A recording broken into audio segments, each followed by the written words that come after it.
Megastar Shakib খানের যে রেসপেক্টটা প্রাপ্য সেটা যখন কেউ দেন, আমরা যারা মেগাস্টারের শুভাকাঙ্ক্ষী আছি আমরা ব্যাপারটাকে সেলিব্রেট করি।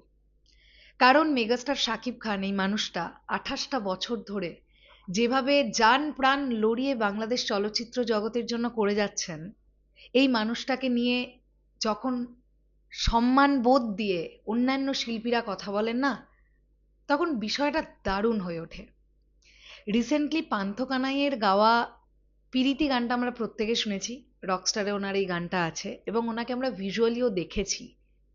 পান্থ কানাই মেগাস্টার শাকিব খানকে এত সুন্দর কিছু কথা বলেছেন মেগাস্টারের সম্পর্কে, আমার মনে হলো তোমাদের সঙ্গে বিষয়টাকে শেয়ার করি, তোমাদেরও প্রত্যেকের ভালো লাগবে। দেখো শুধু পান্থ কানাই মানুষটি কত ভালো এবং মেগাস্টারকে কতটা রেসপেক্ট করেন। চলো আমরা এক ঝলকে দেখে নিই পান্থ কানাই কি বলেছেন। ঢালিউডে দীর্ঘ সময়ের রাজত্ব শাকিব খানের। একটা সময় কেউ সিনেমা দেখতে যেত না, হলগুলো বন্ধ হয়ে যাচ্ছিল। তখন শাকিবকে শক্ত হাতে হাল ধরতে দেখেছি।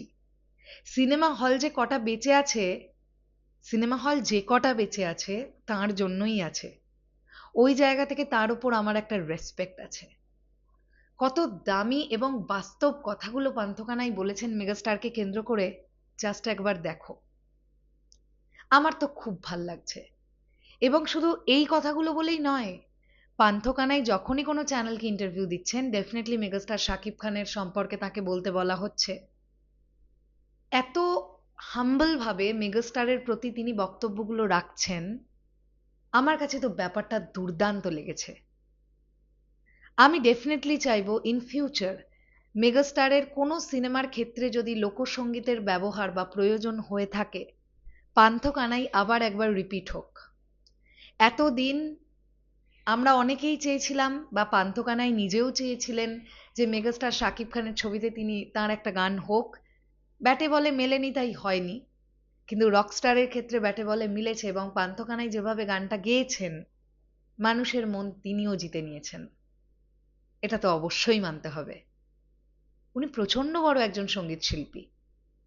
তো একজন শিল্পী যখন অপর একজন শিল্পীকে এইরকম সম্মান প্রদর্শন করেন, আমরা যারা সাধারণ মানুষ আমাদের এই ব্যাপারটা প্রচন্ড ভালো লাগে দেখতে। তো অবশ্যই আহ, অপেক্ষায় থাকলাম পান্থ কানাইজির নেক্সট ইন্টারভিউ কোন চ্যানেল থেকে আসে দেখবো, অ্যান্ড ওরা নেক্সট গান কি রিলিজ সেটাও দেখার জন্য ওয়েট করলাম। পিরিতি গানটা তোমাদের কাছে কেমন লেগেছে কমেন্ট করে অবশ্যই জানিও। চলো, টাটা।